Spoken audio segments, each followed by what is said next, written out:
Hello friends. आज हमारी class number 2 है सेंटेंस की। इससे पहले मैंने एक क्लास डाली हुई है, आप उसको ज़रूर देख लें क्योंकि ये सेंटेंस की जो मैं पूरी सीरीज डाल रहा हूँ ये आपको रेगुलर देखनी है, ठीक है ना, एक के बाद एक, ताकि आपके समझ में आए। क्योंकि आपने अगर आज आज वाली डायरेक्ट देखी तो आपको पहली वाली देखनी ही पड़ेगी, वरना ये समझ में नहीं आएगी। सेंटेंस के बारे में हम जान रहे थे, सेंटेंस की मैंने आपको डेफिनेशंस बताई।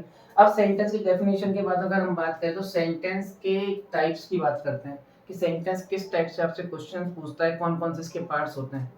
तो सेंटेंस के मैं पार्ट्स की बात करता हूँ तो सेंटेंस का एक पार्ट तो आता है जिसको क्या बोलते हैं हम, स्ट्रक्चर वाइज, और एक पार्ट आता है क्या, मीनिंग वाइज। एक सेंटेंस का पहला पार्ट क्या है, स्ट्रक्चर वाइज, और दूसरा पार्ट है आपका मीनिंग वाइज। तो दो तरीके से ये सेंटेंस के पार्ट्स होते हैं, और इन्हीं से रिलेटेड आपको एरर्स या कोई भी गलतियां मिलती है सेंटेंस के अंदर तो इन्हीं में मिलेगी। या तो उसका स्ट्रक्चर गलत होगा, अगर स्ट्रक्चर गलत है तो यानी उसमें ग्रामेटिकल मिस्टेक है, और अगर उसकी मीनिंग गलत है तो वो कॉन्टेक्स्ट गलत है उसका, ठीक है। अगर स्ट्रक्चर गलत है, स्ट्रक्चर का मतलब क्या हुआ, forms and positions of words, यानी आपको उसकी फॉर्म और पोजीशन दोनों को ध्यान में रखना है, ठीक है ना। और अगर मैं बात करूं मीनिंग वाइज अगर गलत होगा, जैसे मान लेते हैं कि ग्रामेटिकली पूरा सेंटेंस सही है, मैंने आपको कल भी बताया कि आपको ग्रामेटिकली सेंटेंस सही लिखे हुए हैं, लेकिन उसके बाद उसमें भी एरर आ सकती है, उसमें भी गलतियां हो सकती है, वो किससे रिलेटेड होती है, फिर मीनिंग वाइज गलती होती है। जैसे मैंने कल आपको एक समझाया था, ही इज, ही, या मैंने लिखा होगा आई एम देयर।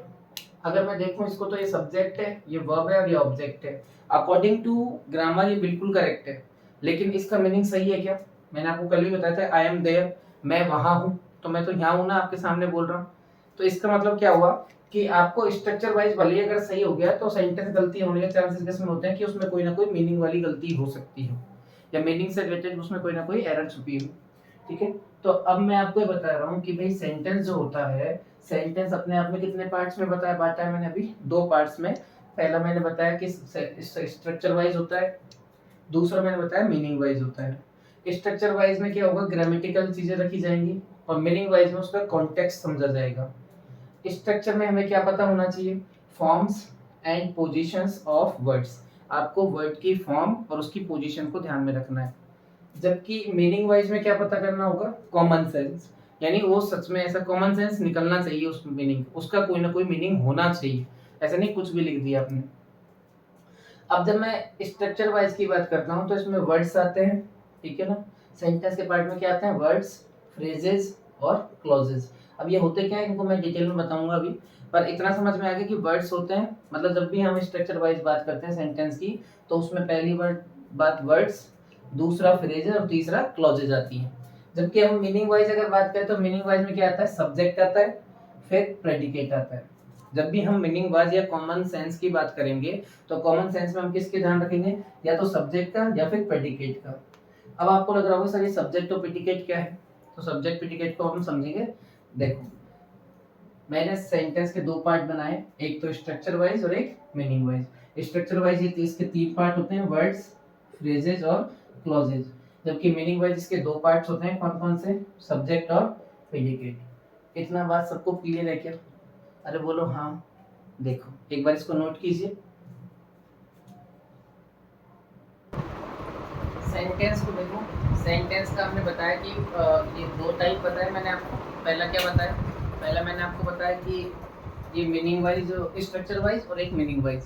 तो हम सबसे पहले जानते हैं parts of the sentence meaning wise, यानी meaning wise parts of the sentence कौन कौन से होते हैं। तो आपको मैंने बताया कि parts of the sentence meaning wise कौन से होते हैं, दो होते हैं। कौन कौन से, सब्जेक्ट और प्रेडिकेट। पहला कौन सा है, सब्जेक्ट, और दूसरा कौन सा है, प्रेडिकेट। अगर मैं सब्जेक्ट की बात करूं तो ये सब्जेक्ट क्या होता है, सब्जेक्ट क्या होता है, कई लोग डायरेक्ट मैं आपसे पूछूं मान लो कि सब्जेक्ट क्या होता है, तो आपको पता है सबको कि जो व्हाट या हुम का आंसर दे या हु का आंसर दे वो सारे सब्जेक्ट होते हैं। भाई तीन क्वेश्चन वर्ड कौन कौन से, व्हाट, हु और हुम। हुम नहीं, व्हाट और हु, ये दोनों जिसका आंसर कर दें तो वो क्या है, सब्जेक्ट है। लेकिन आपको इस तरीके से सब्जेक्ट को नहीं समझना, ये तो क्वेश्चन वर्ड से पूछ लिया आपने। क्वेश्चन वर्ड से पूछने पर आपको पता लग जाता है कि सब्जेक्ट कौन है। मैं आपसे कह रहा हूँ कि बताओ कि सब्जेक्ट को पहचानना है तो सब्जेक्ट के लिए क्या डेफिनेशन है। सब्जेक्ट का मतलब क्या होता है, व्हाट वी टॉक अबाउट, जिसके बारे में हम बात कर रहे हैं।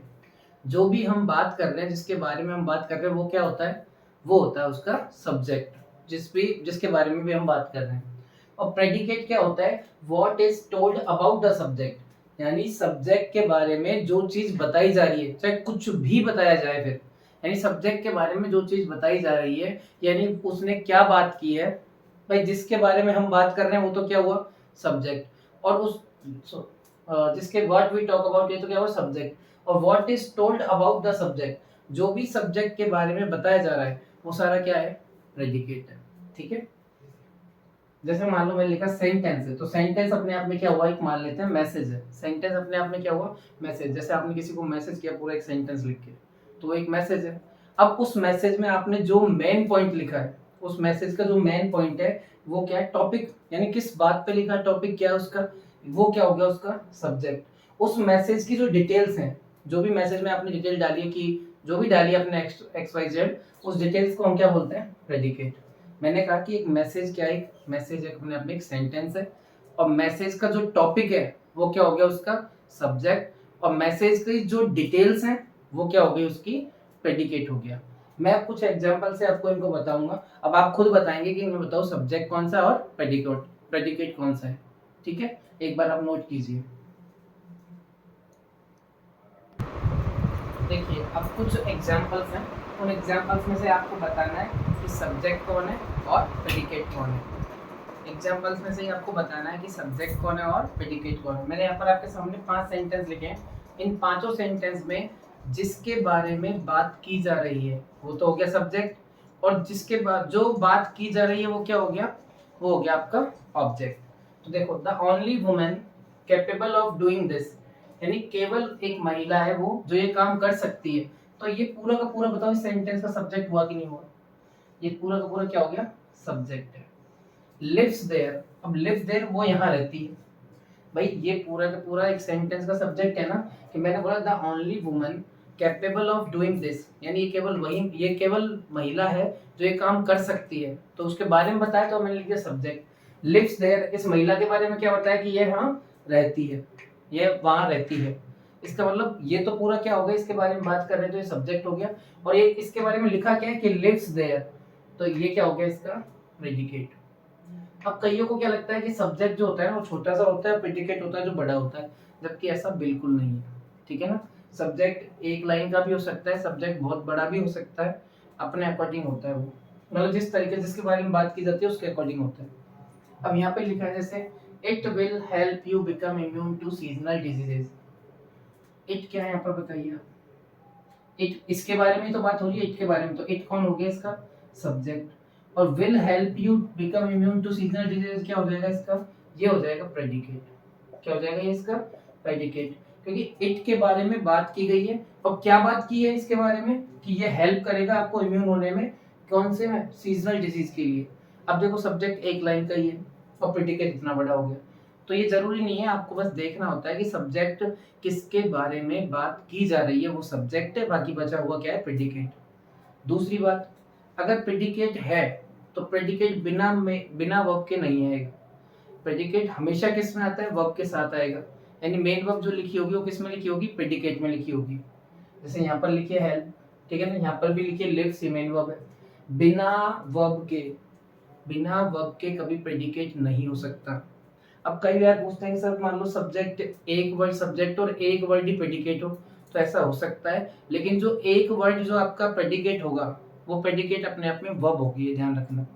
जैसे मान लो मैंने लिखा समाया लाभ, तो किसके बारे में बात हो रही है, समाया के बारे में। तो समाया कौन है, समाया है, समाया कौन है, एक सब्जेक्ट है। समाया कौन है, एक सब्जेक्ट है। और लाभ क्या है यहाँ पर, लाभ इस समय के बारे में बताया जा रहा है, तो ये क्या हो गया इसका प्रेडिकेट। अब देखो एक ही वर्ड सब्जेक्ट है और एक ही वर्ड क्या आपका प्रेडिकेट है, लेकिन जो एक वर्ड आपका प्रेडिकेट दिया हुआ है ये अपने आप में मेन वर्ब भी हो सकता है, हो सकता है नहीं, मेन वर्ब ही होगा, क्योंकि बिना मेन वर्ब के प्रेडिकेट नहीं बनता, तो ये क्या अपने आप में मेन वर्ब है। अगला he is writing a book, तो हम किसके बारे में बात कर रहे हैं, ही के बारे में, तो ही कौन हो गया सब्जेक्ट, और ये इज राइटिंग अ बुक, ये पूरा का पूरा क्या हो गया, ये आपका होगा प्रेडिकेट। क्या हो जाएगा, ये आपका प्रेडिकेट हो जाएगा, क्योंकि ही जिसके बारे में बात कर रहे हैं और क्या बात कर रहे हैं कि वो एक बुक लिख रहा है, तो ये पूरा का पूरा क्या होगा इसका प्रेडिकेट। अब आप बताइए इसमें सब्जेक्ट कौन है, प्रेडिकेट कौन है? वेरी गुड, दे। जिनके बारे में बात की जा रही है क्या है? सब्जेक्ट। और आर गोइंग टू जयपुर, इन बताया जा रहा है कि कहाँ जा रहे हैं, दे के बारे में बताया गया ना, आर गोइंग टू जयपुर, तो ये क्या हो गया? इसका प्रेडिकेट हो गया।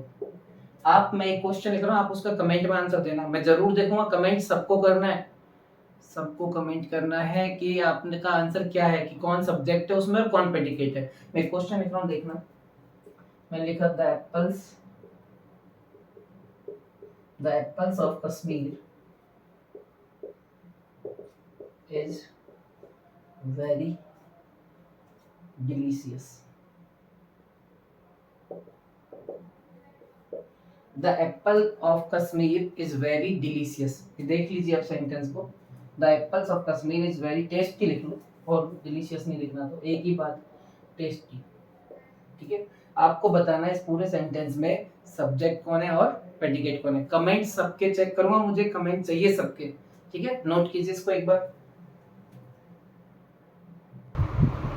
देखिए, अभी हमने जाना मीनिंग वाइज सेंटेंस के पार्ट कितने होते हैं, अब हम जानते हैं कि भाई parts of sentence grammatical wise कितने होते हैं। Parts of sentence meaning wise हमने दो पढ़े, एक सब्जेक्ट होता है और एक प्रेडिकेट होता है। जबकि पार्ट्स ऑफ सेंटेंसेस अब किसके हिसाब से पढ़ रहे हैं हम? ग्रामेटिकल वेज पे, कि ग्रामेटिकल कितने पार्ट्स होते हैं इसके। तो पहला पार्ट होता है इसका वर्ड्स, दूसरा होता है फ्रेज, और तीसरा होता है क्लॉजेज। आजकल जो एसएससी का नया चलन चला है ना, नया फेड चलन किसको बोलते हैं? Fad, new fad. आज ही मैंने आपको शायद ऑफलाइन क्लासेज में बताया था यूथ फाउंडेशन में। फेड, फेड का मीनिंग क्या होता है? FAD, फेड का मतलब होता है चलन, नया जो प्रचलन चलता है उसको बोलते हैं। तो आजकल एसएससी का ये फेड है एक तरीके से, कि आपसे वो क्लॉज का टाइप पूछ लेगा कि क्लॉज क्या होती है, ये कौन सी क्लॉज है, इसमें प्रेडिकेट वाला हिस्सा कौन सा है, इसकी फ्रेज कौन सी है, ये फ्रेजल वर्ब कौन, फ्रेज कौन सी है, ये क्लॉज कौन सी, इस टाइप से पूछेगा। तो आप ध्यान रखना, पार्ट्स ऑफ सेंटेंस के अंदर ग्रामेटिकल जब हम बात करते हैं, तो एक तो होता है उसमें वर्ड्स, एक होता है फ्रेजेस, और एक होती हैं क्लॉजेस। ये तीन टाइप के होते हैं ग्रामेटिकल वाइज। फ्रेजेस, वर्ड्स की अगर मैं बात करूं तो वर्ड्स क्या होते हैं? मीनिंगफुल ग्रुप्स ऑफ लेटर्स, यानी ग्रुप्स ऑफ लेटर्स किसके हिसाब से? मीनिंगफुल ग्रुप्स ऑफ लेटर को हम क्या बोलेंगे? वर्ड्स बोलेंगे। यानी लेटर का कोई ऐसा ग्रुप जिसका कोई मीनिंग हो, वो क्या होगा? अपने आप में वर्ड्स होगा। फ्रेजेस क्या होंगी फिर? फ्रेजेस होंगी groups of words as act as units, यानी वर्ड तो क्या था? ग्रुप ऑफ लेटर्स, और फ्रेज क्या होती हैं? Group of words. Group of words क्या हो जाएगा? फ्रेज, जो किसकी तरह एक्ट करे? एज ए यूनिट, यानी ग्रुप में आए और एज ए यूनिट बात करे, तो फिर वो क्या हो जाएगी? फ्रेज। ठीक है, क्लॉज की अगर हम बात करें तो क्लॉजेस क्या होती हैं? देखो, कई लोग बोलते हैं क्लॉजेस एक सेंटेंस होता है, सेंटेंस नहीं होता। सेंटेंस तो एक ही होता है भाई, सेंटेंस तो एक ही होता है ना, तो सेंटेंस तो फिर कैसे हो गया क्लॉज? आप इतना ध्यान रखना, क्लॉज क्या होती है? Parts of sentences. क्लॉजेज जो होती हैं वो सेंटेंस का पार्ट्स होती हैं, having their own subject and predicate. यानी क्लॉज क्या होगी? एक सेंटेंस होता है, और सेंटेंस के अंदर सेंटेंस का ही पार्ट होता है क्लॉज, जो कि जिसका क्या हो? जिसका खुद का अलग से एक सब्जेक्ट हो और अलग से ही उसका प्रेडिकेट हो। सेंटेंस का वो पार्ट जिसमें उसका खुद का अलग से सब्जेक्ट है, अलग से प्रेडिकेट है, वो क्या होती है? क्लॉजेज होती हैं। Is that clear? Words clear हो गए हमारे, फ्रेजेस क्लियर हो गए कि फ्रेजेस क्या होती हैं, और क्लॉजेस भी क्लियर होगी क्लॉज क्या होती है। अब मैं इनको एग्जांपल्स के थ्रू, एग्जांपल्स के माध्यम से आपको समझाता हूँ। देखिए देखिए, अब मैंने कुछ एग्जांपल्स लिखे हैं, और इन एग्जांपल के थ्रू आपको बताना है कि इनमें कौन सी चीज क्या है। सबसे पहले तो आप मुझे एक बात बताओ, हीना इनवाइटेड राहुल। मैंने सेंटेंस लिखा पूरा, इस सेंटेंस से पूरा पूरा, तो हीना कौन है यहाँ पर बताओ? हीना इस सेंटेंस की सब्जेक्ट है। इनवाइटेड क्या हुआ? इनवाइटेड इसका वर्ब है, और राहुल क्या है? ये इसका ऑब्जेक्ट है। इतनी बात क्लियर है क्या? अरे हाँ है ना।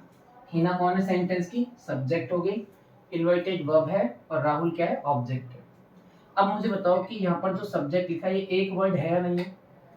भाई सब्जेक्ट में जो बात लिखी है वो अकेला एक ही तो वर्ड लिखा है, हीना, तो एक वर्ड है, तो इसको हम क्या कहेंगे? वर्ड। इन्हीं को हम क्या कहते हैं? वर्ड। अगर सिंगल लिखा हुआ है तो यही क्या है? वर्ड है।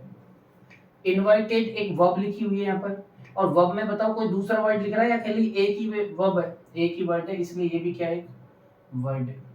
क्या ये भी वर्ड। ऑब्जेक्ट, ऑब्जेक्ट की जगह पर राहुल लिखा हुआ है, राहुल अकेला ही तो लिखा है एक वर्ड, और अकेला लिखा है एक वर्ड, तो ये भी अपने आप में क्या है, वर्ड है। अरे वर्ड का मतलब क्या हुआ, इस बात समझ में आया क्या, कि अगर आपको एक वर्ड यूज दे रखा है तो उसको हम वर्ड्स कहेंगे, ठीक है ना। अगर ये ग्रुप में होता है, ये लेटर का ही तो ग्रुप है, हीना अपने आप में सिर्फ एक लेटर का ग्रुप है और सिंगल वर्ड है ये, तो सिंगल वर्ड है इसीलिए इसको क्या कहा, वर्ड। इनवर्टेड देखा जाए तो वर्ब है, इसकी सेंटेंस की क्या है, ये वर्ब है, वर्ब है लेकिन लिखा तो एक ही वर्ड है, इसलिए ये भी क्या है, वर्ड है। राहुल इसका क्या है, ऑब्जेक्ट है लेकिन लिखा एक ही है, तो ये भी क्या है, वर्ड है। अब मैं आपसे पूछूं, बताइए इस सेंटेंस में सब्जेक्ट कौन है, तो आप कहेंगे माई फ्रेंड, माई फ्रेंड क्या हो गया यहाँ पर, सब्जेक्ट हो गया। वर्ब कौन है, इज वॉचिंग, ये पूरी की पूरी क्या है, वर्ब है।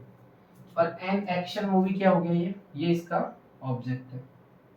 अरे हाँ या ना, इतनी बात समझ में आई। भाई माई फ्रेंड क्या है, इसका सब्जेक्ट, इज वॉचिंग क्या हो गई, वर्ब, और एन एक्शन मूवी क्या हो गया, ऑब्जेक्ट। अब मुझे बताओ कि यहाँ पर जो लिखा है माई फ्रेंड, ये एक वर्ड है, वर्ड का ग्रुप है, वेरी गुड, ये क्या है, वर्ड का ग्रुप है, क्योंकि यहाँ पर माई अलग है, फ्रेंड अलग है, तो लेकिन सब्जेक्ट तो दोनों एक ही है ना, माई फ्रेंड पूरा एक सब्जेक्ट है, लेकिन एक वर्ड फ्रेंड है इसमें और एक वर्ड क्या है, माई है। तो बताओ ये दो वर्ड हो गए कि नहीं हो गए, अरे दो वर्ड हो गए कि नहीं हो गए, यानी वर्ड का ये क्या हो गया, ग्रुप हो गया। और वर्ड का अगर ये ग्रुप हो गया तो इसको अब हम क्या बोलेंगे, इसको हम बोलेंगे फ्रेज। क्या बोलेंगे हम इसको, फ्रेज बोलेंगे। माई फ्रेंड यहाँ पर क्या हो गई, फ्रेज हो गई। अब मैं देखूं वर्ब कौन सी, तो वर्ब है इसमें इज वॉचिंग। तो अगर आप ढंग से देखेंगे, तो देखो ढंग से अगर आप देखते हैं तो इसको इज क्या है यहाँ पर, हेल्पिंग वर्ब, और ये क्या है, मेन वर्ब। लेकिन आप मुझे बताओ ये पूरी की पूरी एक वर्ब है, इज वॉचिंग, अरे है तो अपने आप में एक वर्ब ही ना, लेकिन यहाँ पर वर्ड अकेला है, दो ग्रुप है यहाँ पे, ये एक वर्ड है और ये दो वर्ड, दोनों वर्ड मिलके वर्ब बन रही है, दोनों की दोनों वर्ब है। तो ये बताओ ये दो वर्ड हो गए तो ग्रुप हो गया वर्ड का, वर्ड का ग्रुप हो गया, तो इसको क्या बोलेंगे हम, फ्रेज। क्या कहेंगे भैया, हम इसे भी फ्रेज कहेंगे। आगे लिखा है ऑब्जेक्ट के नाम पर ये पूरा लिखा है एन एक्शन मूवी। तो बताओ ये कोई एक लेटर का ग्रुप है या वर्ड्स के ग्रुप है, ये भाई एक वर्ड ये रहा, एक वर्ड ये रहा, एक वर्ड ये रहा, यानी ये तो वर्ड्स के ग्रुप है, अकेला वर्ड तो है नहीं, और वर्ड्स के ग्रुप है तो ये अपने आप में पूरा का पूरा क्या होगा, ये भी अपने आप में पूरी की पूरी क्या होगी, फ्रेज हो गई। तो क्या आप डिफरेंस जान पाए फ्रेज और वर्ड में। वर्ड जो होता है वो सिंगल लेटर का ग्रुप होता है, सिर्फ लेटर्स का ग्रुप होता है, और वो सिंगल एक वर्ड होता है पूरा। इनवाइटेड भी वर्ब थी लेकिन एक ही वर्ड में लिखा हुआ है तो ये भी वर्ड है। राहुल ऑब्जेक्ट है, एक ही वर्ड में लिखा हुआ है तो ये भी वर्ड है। फ्रेज क्या होती है, जैसे यहाँ सब्जेक्ट लिखा है लेकिन सब्जेक्ट में एक वर्ड नहीं, वर्ड दो लिखे हैं, एक तो माई लिखा है और एक फ्रेंड लिखा है, और ये पूरा एक सब्जेक्ट है, तो ये वर्ड का ग्रुप हो गया, और वर्ड का ग्रुप हो गया तो ये क्या है, फिर फ्रेज है। अगर मैं बात करूँ इज वॉचिंग, तो इज वॉचिंग पूरी की पूरी एक वर्ब है, अरे तो है तो पूरी वर्ब ना, लेकिन ये वर्ब में भी क्या है, एक वर्ड ये एक वर्ड ये, तो वर्ड का ग्रुप हो गया इसलिए क्या है, फ्रेज है। मैंने बोला some an action movie, an action movie sentence का क्या था, ऑब्जेक्ट था, लेकिन एन अलग, एक्शन अलग, मूवी अलग है, तीन अलग अलग वर्ड हैं, और तीन अलग अलग वर्ड हैं और काम एक ही कर रहे हैं ऑब्जेक्ट का, तो ये क्या होगी, फिर फ्रेज हो गई। क्या इतनी बातें आपको समझ में आती हैं। देखिए अगला क्वेश्चन है हर फ्रेंड, तो बताओ हर फ्रेंड अपने आप में क्या है, यहाँ पर सब्जेक्ट है। कुडंट एक्सप्लेन, ये पूरी की पूरी क्या है, यहाँ पर वर्ब है। वेयर, वेयर क्या है, कंजंक्शन है। सी क्या है, वापस से सब्जेक्ट है, और वॉज गोइंग क्या है, सेंटेंस का प्रेडिकेट है। प्रेडिकेट है नहीं भाई, सी सब्जेक्ट है तो वॉज गोइंग सी के बारे में बता रहा है, वॉज गोइंग तो प्रेडिकेट हो गया। लेकिन मैं बोलूँ कि सब्जेक्ट वर्ब और ये पूरा का पूरा यहाँ से लेके यहाँ तक क्या है, ये पूरा का पूरा ऑब्जेक्ट है। अरे हाँ है ना भाई, मैं मान लेता हूँ हर फ्रेंड क्या है, सब्जेक्ट है, कुडंट एक्सप्लेन इसकी वर्ब है, और जो ये लिखा है वेयर सी वाज गोइंग, ये पूरा का पूरा ऑब्जेक्ट है। लेकिन ऑब्जेक्ट में जब हम देख रहे हैं तो वेयर एक कंजंक्शन की तरह काम कर रहा है, सी यहाँ पर इसका सब्जेक्ट है और वाज गोइंग इस सब्जेक्ट का प्रेडिकेट है। भाई सब्जेक्ट वो होता है जिसके बारे में बात की तो सी के बारे में बात की, प्रेडिकेट वो होता है जो बताया जा रहा है उसके बारे में, वाज गोइंग इसके बारे में बताया जा रहा है, तो ये क्या होगा, इसका प्रेडिकेट। लेकिन ये आपसे पूछा जाए बताओ ये पूरा पूरा एक सेंटेंस है, दो सेंटेंस है, तो आप ध्यान रखना ये एक ही सेंटेंस है, क्योंकि जब अगर दो सेंटेंस होते तो दो बार डॉट आता ना लास्ट में, भाई दो बार फुल स्टॉप आता, यहाँ तो एक बार ही फुल स्टॉप लिखा है और एक बार ही फुल स्टॉप लिखा है, इसका मतलब भाई सेंटेंस तो एक ही है।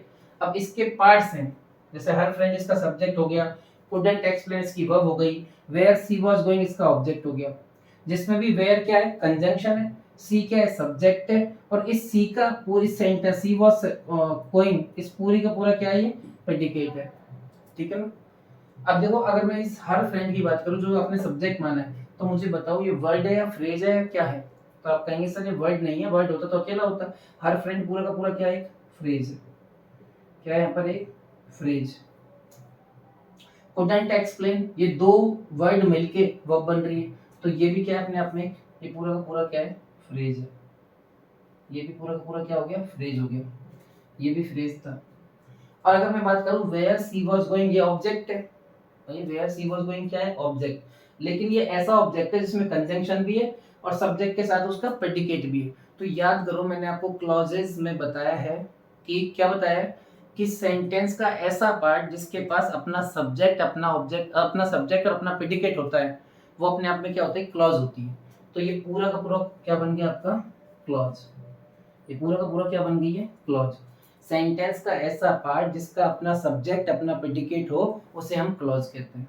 तो ये पूरा का पूरा क्या बना है यहाँ पर, क्लॉज। आई थिंक अब आपको सारी चीजें समझ में आने लगी। मैंने लिखा teacher has donated the books, ये फोर्थ सेंटेंस है आपका। एक बार यहाँ लिख देता हूँ इसे, teacher has donated the books. तो बताओ इस सेंटेंस में टीचर कौन है, तो आप कहेंगे टीचर सब्जेक्ट है। मैंने बोला हैज डोनेटेड क्या है, तो हैज डोनेट क्या है, इसकी वर्ब है। और द बुक्स क्या है, ये इसका ऑब्जेक्ट है। अब मैं आपसे पूछता हूँ तो टीचर वर्ड है, फ्रेज है या क्लॉज है। आप कहेंगे सर अकेला लिखा हुआ है, तो ये क्या अपने आप में वर्ड है। हैज डोनेटेड क्या है, हैज डोनेटेड वर्ड का ग्रुप है, ग्रुप है तो ये क्या बन गई फिर, फ्रेज है। द बुक्स क्या है, द बुक्स भी अपने आप में, देखो द अलग है, बुक्स अलग है। द बुक्स अलग हुआ तो ये क्या है अपने आप में, ये भी वर्ड का ग्रुप है, और वर्ड का ग्रुप है तो ये भी क्या होगी, फ्रेज होगी। तो क्या आपको इतनी बातें समझ में आ गई क्या, कि वर्ड क्या होता है, फ्रेज क्या होती है और क्लॉज क्या होती है। मैंने कुछ एग्जांपल्स दिए आपको, इनमें से आपको सब समझ में आ गया होगा कि वर्ड क्या है, फ्रेज क्या है और क्लॉज क्या है। मैं इस वीडियो को अभी यहीं पे रोक रहा हूँ, आप इसको बहुत अच्छे से देखें, वर्ड के बारे में जाने, फ्रेज के बारे में जाने और क्लॉज के बारे में जाने। फिर हम कल इनको एक एक्स्ट्रा लेवल पे लेके चलेंगे। आज के लिए इतना ही। जय हिंद, जय भारत।